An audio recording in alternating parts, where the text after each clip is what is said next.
নমস্কার, নয়ন কিচেনে চলে এসেছি একটা রেসিপি নিয়ে। রেসিপিটা হলো চিতল মাছের রসা বানাবো। তো পুরো ভিডিওটা দেখতে থাকুন কিভাবে বানানো হচ্ছে। আর এখানে আমি প্রথমেই নুন হলুদ মেখে রেখে দিয়েছি।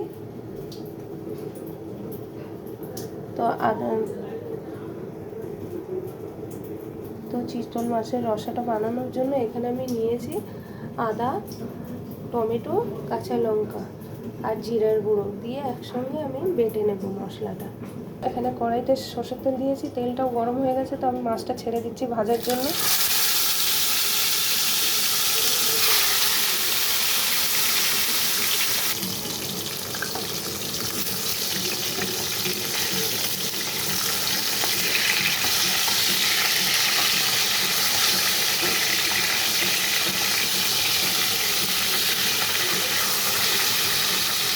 তো একটা সাইড ভাজা হয়ে গেছে, আর একটা সাইড ভাজা হবে।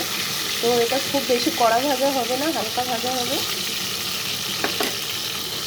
তাহলে মাছটা ভাজা হয়ে গেছে, তো নামিয়ে নিয়েছি। এখানে আমার মশলাটা বাটা হয়ে গেছে। আমি মিক্সিতে বেটেছি, আপনারা চাইলে শিল বাটাতে বাটতে পারেন। এখানে আমি একটু আলু কেটে নিয়েছি, আপনারা চাইলে আলু দিতে পারেন, নাও দিতে পারেন। মাছটা তো ভেজে নামিয়ে নিয়েছি। এখানে তেলটা থেকে গেছে, ওই তেলের মধ্যে দিয়ে দিচ্ছি গোটা জিরে, দিয়ে দিচ্ছি তেজপাতা, এখানে দিয়ে দিচ্ছি আলু,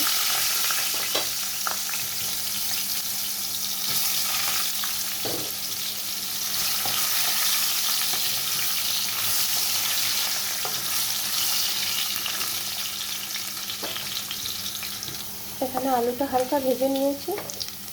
এখানে দিয়ে দিচ্ছি নুন পরিমাণ মতো, দিয়ে দিচ্ছি হলুদ গুঁড়ো, এখানে মশলা বাটাটা দিয়ে দিচ্ছি।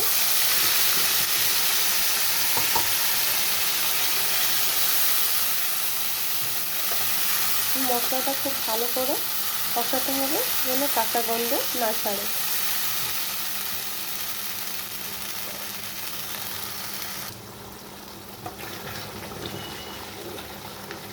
এখানে মশলাটা ভালো মতো কষানোর জন্য আমি কিছুক্ষণ চাপা দিয়ে রাখছি।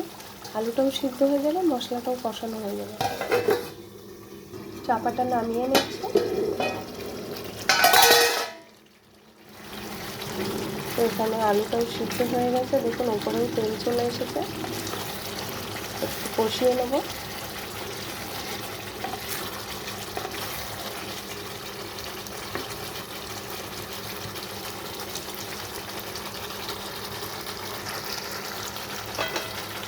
এখানে আমি খুব অল্প পরিমাণে একটু মিষ্টি দিয়ে দিচ্ছি।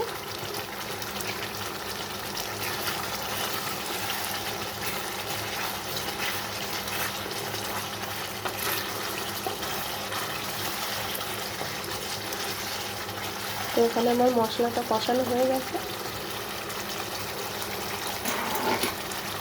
এখানে আমি দিয়ে দিচ্ছি গরম জল, আগের থেকে গরম জলটা করে রেখে দিয়েছি।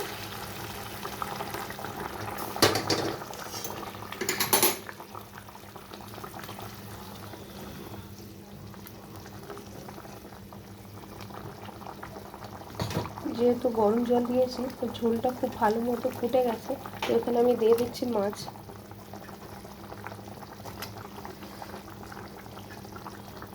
তো চিতল মাছটা দিয়ে একটু ফোটাতে হবে।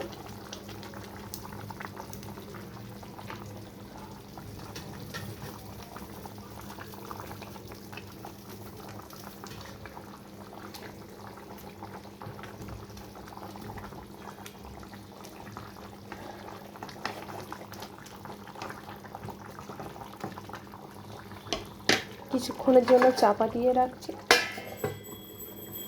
চাপাটা নামিয়ে নিচ্ছি।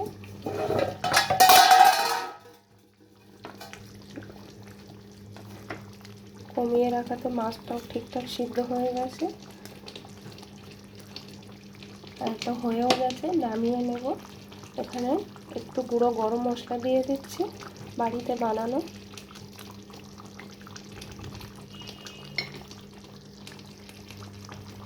এখানে দিয়ে দিচ্ছি দুটো কাঁচা লঙ্কা। তো এখানে নামিয়ে নিয়েছি চিতল মাছের রসা। তো কেমন লাগলো বন্ধুরা অবশ্যই জানাবেন। ভালো লাগলে পাশে থাকবেন। চ্যানেলটাকে সাবস্ক্রাইব করবেন। টাটা, চলে আসছি পরের ভিডিও, দেখতে থাকুন।